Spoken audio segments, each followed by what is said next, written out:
नमस्कार। पिछले कुछ सालों से हम देख रहे हैं स्वास्थ्य से संबंधित समस्याएं लगातार बढ़ती चली जा रही हैं। शरीर में स्वास्थ्य का स्तर धीरे धीरे करके गिरता जा रहा है और शरीर में रोग दिन प्रतिदिन बढ़ते चले जा रहे हैं। अभी 2 दिन पहले लैंसेट ग्लोबल हेल्थ रिपोर्ट आई। लैंसेट ने उसमें बिल्कुल क्लियरली स्टेट किया कि पर्याप्त मेहनत न करने की वजह से भारतीय वयस्क लोग जो हैं, इंडियन अडल्ट्स जो हैं, वो फिजिकली अनफिट हो रहे हैं, फिजिकली अनहेल्दी हो रहे हैं। रीजन क्या है? पर्याप्त मेहनत ना करना, फिजिकली इनएक्टिव रहना। और फिजिकली अगर इनएक्टिव रहेंगे तो निश्चित ही धीरे धीरे करके कुछ बीमारियां जो सेडेंट्री लाइफस्टाइल की देन होती हैं, वो बीमारियां आना चालू हो जाती हैं। और सेडेंट्री लाइफस्टाइल में कौन सी बीमारियां हैं? आप कार्डियोवैस्कुलर डिसीजेस से ग्रस्त हो सकते हैं, जिसमें बीपी बढ़ना, कार्डियक अटैक आना, हार्ट अटैक जिसको बोला जाता है, सेरेब्रल स्ट्रोक होना, ये सब हो सकता है। टाइप 2 डायबिटीज हो रही है लगातार, लिवर गड़बड़ हो रहा है, या फिर फैटी लिवर की वजह से आपके कोलेस्ट्रॉल के लेवल लगातार बढ़ते चले जा रहे हैं, क्योंकि हम खा बहुत रहे हैं और उपयोग में नहीं ला पा रहे, क्योंकि फिजिकल इनएक्टिव हैं, हम फिजिकली एक्टिव नहीं हैं इस वजह से। और ये बात तब और ज्यादा खतरनाक हो जाती है, तब और ज्यादा चिंता का विषय बन जाता है ये, जब ये कहा जाता है कि 2000 में फिजिकली इनएक्टिव लोगों की जो संख्या थी, फिजिकली इनएक्टिव इंडियन अडल्ट्स की जो संख्या थी, वो लगभग 22% थी, और 2022 में ये बढ़कर के 49 पॉइंट कुछ % हो गई। तो लगभग ये जो 2000 से लेकर के 2022 तक का समय आया, इसमें 22% से 49% पर पहुंच गए हम फिजिकली इनएक्टिविटी के केस में। फिजिकली इनएक्टिविटी लगातार इस तरीके से बढ़ती चली जा रही है। क्यों?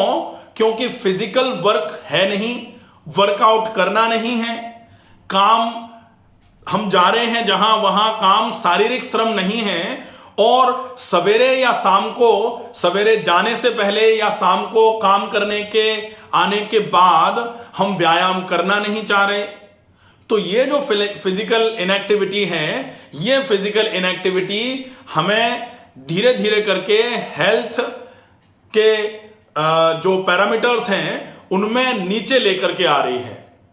तो फिजिकली हम जो हैं धीरे धीरे करके अनफिट होते चले जा रहे हैं, अनहेल्दी होते चले जा रहे हैं। और ये समस्या कब से कैसे बढ़ रही है? क्योंकि लगातार बैठे रहने का काम, लगातार कुछ ऐसा काम जिसमें हमें बहुत ज्यादा फिजिकल वर्क नहीं करना है। अगर हमारी दुकान है, हम व्यापार कर रहे हैं, या फिर हम नौकरी कर रहे हैं कहीं जिसमें हमें बैठ करके कुछ काउंट करना है, कुछ देखना है, काम करवाना है, तो ऐसी सारी स्थितियां जो हैं वो फिजिकल इनएक्टिविटी के अंतर्गत आती हैं। अब लोग कहते हैं कि पूरे दिन हम तो लगातार काम करते हैं, तो पूरे दिन लगातार एक ही जगह बैठे रह करके काम करना, ये बड़ी समस्या है, और ये स्वास्थ्य के हिसाब से तो बहुत ज्यादा खराब, बहुत ज्यादा खतरनाक है। आपको कैसे भी करके फिजिकली एक्टिव होने की जरूरत है। कुछ ऐसा व्यायाम जिसमें आपके शरीर की ऊर्जा खर्च होना चालू हो जाए, वो करना बहुत ज्यादा आवश्यक है। अब हम देखें कि जो ये फिजिकली इनएक्टिव लोग हैं, इसमें भी मेल जो है वो 42% ही हैं, फीमेल जो है वो 57% हैं। तो इसलिए हमें ये विशेष ध्यान रखना पड़ेगा कि अगर फीमेल घर में काम कर रही हैं या फिर ऑफिस में कहीं जाकर के काम कर रही हैं, तो उनको या तो फिजिकल वर्कआउट है, अगर फिजिकल वर्क है तो बहुत अच्छी बात है, और अगर फिजिकल वर्क नहीं है तो ये जो 57% हो गया है अभी, ये धीरे धीरे करके और ज्यादा बढ़ेगा। तो महिलाओं में समस्याएं ज्यादा हो सकती हैं, जैसे थायराइड की समस्या, जैसे घुटनों में दर्द की समस्या ओवरवेट की वजह से, जैसे आजकल कोलेस्ट्रॉल ज्यादा देखने में आ रहा है महिलाओं में भी, और धीरे धीरे करके लिवर की समस्याएं ज्यादा हो जा रही हैं, हार्ट की प्रॉब्लम्स ज्यादा हो जा रही हैं। तो इनसे बचने का सबसे अच्छा उपाय क्या है? हम क्या करते हैं, जैसे जैसे बीमारियां होती हैं ज्यादा से ज्यादा डॉक्टरों के पास जाते हैं, भागते हैं और वो दवाइयां देते हैं और हम दवाइयां लेना चालू कर देते हैं। अब हमारी भी मजबूरी होती है दवाइयां देना। डॉक्टर के पास हम जाएंगे तो डेफिनेटली कुछ ना कुछ तो वो उसको बीमारी को मैनेज करने के लिए देंगे, और बीमारी को मैनेज करने के लिए दवाइयां देने के साथ साथ जो सलाह दी जाती है कि थोड़ा कम खाना, थोड़ा हल्का खाना, थोड़ा सलाद ज्यादा खाना, उस सलाह जब दी जा रही है उस समय हम अपने कान बंद कर लेते हैं शायद। तो डेफिनेटली हमें यह विशेष ध्यान रखना पड़ेगा कि जो दवाइयां आप ले रहे हैं वो आप कुछ समय तक बेशक कंटिन्यू करो, लेकिन आप फिजिकली एक्टिव हो जाओ और डाइट का भी विशेष ध्यान रखो। क्योंकि हमारे यहां तो बहुत पुराने समय में भगवान श्री कृष्ण जी ने ही गीता में बोल दिया था, युक्ताहार विहारस्य युक्त चेष्टस्य कर्मसु युक्त स्वप्नावबोधस्य योगो भवति दुःखः। तो युक्त आहार के साथ में युक्त विहार दोनों चीजें थी। अब आज हम युक्त विहार पर आ गए कि फिजिकल एक्टिव होना बहुत ज्यादा जरूरी है फिजिकली, लेकिन डाइट का भी ध्यान रखना बहुत जरूरी है। और डाइट का ध्यान रखने के लिए आज से कुछ समय पहले ICMR NIN जो था, ICMR का NIN डिपार्टमेंट जो है, नेशनल इंस्टीट्यूट ऑफ न्यूट्रिशन, उन्होंने भी बहुत सारी चीजें दी थी, गाइडलाइन निकाली थी कि भाई अगर आप प्रोटीन सप्लीमेंट ले रहे हैं तो गड़बड़ है, या फिर आपका फूड इंटेक कैसा होना चाहिए, आपको खाना कब खा लेना चाहिए, वो सारी चीजें भी।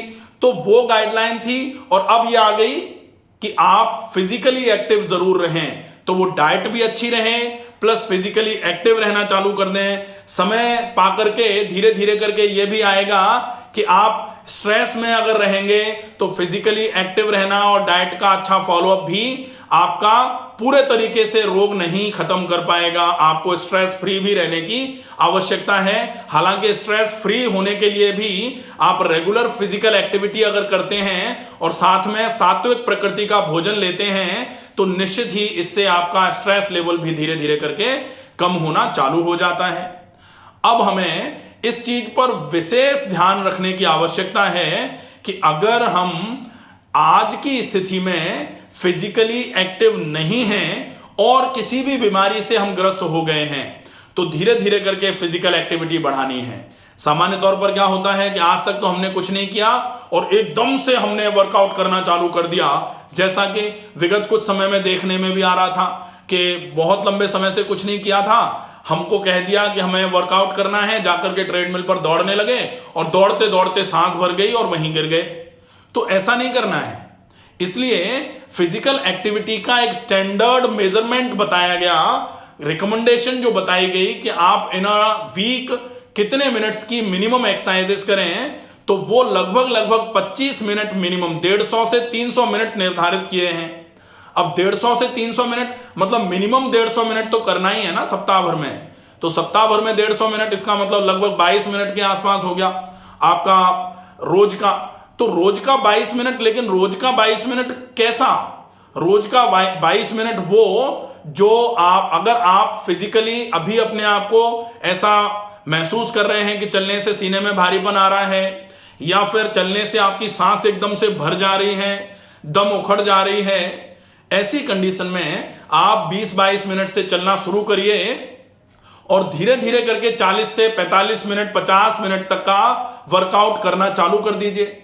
और अगर आपको सीने में भारीपन नहीं है या फिर अभी आपका बीपी बहुत ज्यादा नहीं रहता है तो आप लगभग 1 घंटे का वर्कआउट रोज जरूर करें। लेकिन वर्कआउट कभी भी विगर से एकदम से नहीं किया जाता है, रिदम होनी चाहिए। धीरे धीरे करके बढ़ाते हुए आप आगे की तरफ बढ़ेंगे, आगे की तरफ विगरस वर्कआउट पर पहुंचेंगे।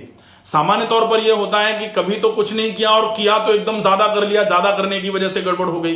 तो ज्यादा करने की वजह से गड़बड़ होनी नहीं चाहिए, लेकिन ज्यादा गलत तरीके से करने से गड़बड़ हो जाएगी।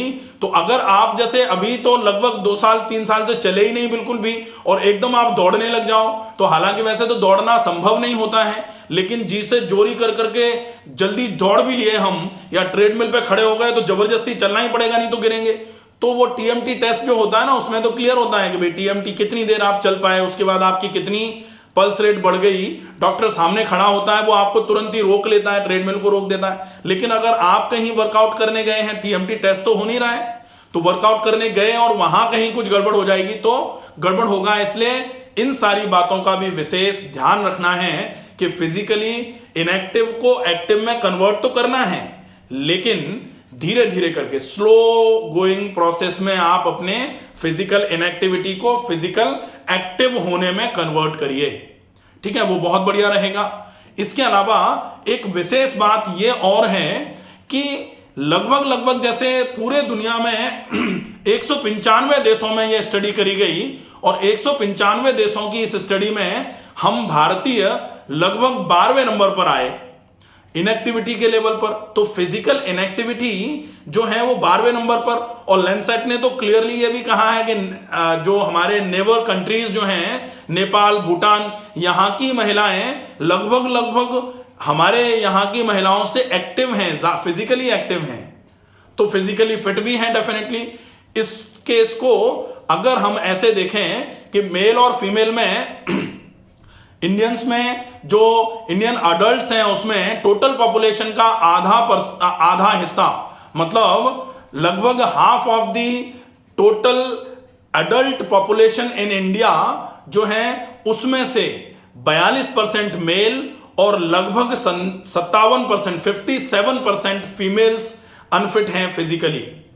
तो ये जो फीमेल अनफिट ज्यादा हो रही हैं, इसका कारण जो है वो है कि कहीं ना कहीं हम लगातार उस एक्टिविटी में हैं, घर संभालने में हम समय नहीं निकाल पा रहे व्यायाम करने का, काम कर रहे हैं तो समय नहीं निकाल पा रहे व्यायाम करने का।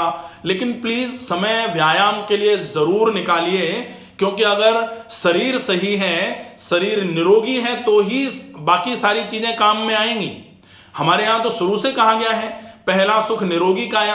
अगर काया निरोगी नहीं रहेगी तो बाकी सब बेकार हो जाएगा। और काया को निरोगी रखने के लिए आपका ये व्यायाम करना, फिजिकली एक्टिव रहना बहुत ज्यादा आवश्यक है। तो अब हम देखें फिजिकली एक्टिव रहना आवश्यक है। फिजिकली एक्टिव होने का मतलब क्या है, फिजिकल एक्टिविटी का मतलब क्या है? तो फिजिकल एक्टिविटी का सीधा सीधा मतलब है बॉडीली मूवमेंट्स जो होते हैं, जो आपके स्केलेटल मसल्स जब काम करते हैं, स्केलेटल मसल्स के काम करने में जो ऊर्जा खर्च होती है, तो वो जो एनर्जी एक्सपेंडिचर है वो फिजिकल एक्टिविटी में आएगा। अब any short form of physical activity जिसमें आपका जो स्केलेटल मसल है वो ऊर्जा खर्च करने के लिए मूव हो रहा है। अगर आप लगातार अपने स्केलेटल मसल्स को किसी भी काम में लगाते हैं तो उसकी वजह से ऊर्जा खर्च होती है, और वही ऊर्जा का खर्च होना फिजिकल एक्टिविटी के अंतर्गत रखा जाता है। आशा है ये वीडियो पसंद आएगा। ज्यादा से ज्यादा ऐसे लोगों को इस वीडियो को पहुंचाएं जो फिजिकली एक्टिव नहीं हैं, जिनको अभी थोड़ी बहुत शुरुआत है इन बीमारियों की, जैसे कोलेस्ट्रॉल बढ़ रहा है, फैटी लिवर हो गया है, आंतों में सूजन आ गई है, या फिर हार्ट से रिलेटेड कोई प्रॉब्लम है, या बीपी की समस्या हो गई है, या कहा जा रहा है कि अभी प्री डायबिटिक स्टेज में है। फीमेल के केस में ये ब्रेस्ट कैंसर कराने का भी काम कर रही है, और मेल और फीमेल दोनों में ये कोलोन कैंसर कराने का भी काम कर रही है। तो इससे अगर बचना है तो फिजिकली एक्टिव रहना बहुत आवश्यक है। स्वस्थ रहिए, सुरक्षित रहिए। धन्यवाद।